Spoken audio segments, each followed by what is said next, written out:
আজকে জুম্মা নামাজ পড়তে গিয়ে যে এভাবে আমার কপাল খুলে যাবে তা কখনো ভাবতে পারিনি। আর ছোট ভাই আমারে কি দেখাইতেছিল। আসসালামু আলাইকুম। আজকে শুক্রবার, তার কারণে যাইতেছিলাম নদীর পার গোসল করতে। মূলত নদীর পার আইছি একটু সকালেই, কারণ জুম্মা নামাজ সকালে গোসল করে যাইতে হবো নামাজে। নাইমা বসি পানিতে নাইমা গোসল করতেছিলাম।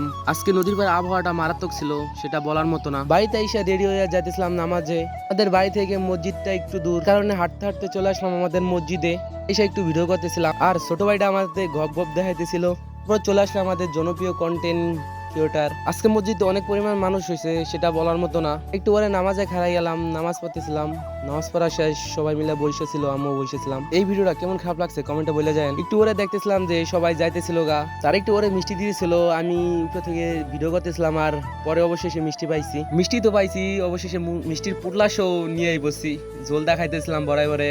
বলতে গেলে শিরে মিষ্টিও পাইছি, স্যান্ডেল ওর কিছু হয় নাই, কিন্তু এই লোকটার স্যান্ডেল আর কি বদলাই নিয়ে গেছে। এই পর্যন্ত, আল্লাহ হাফেজ।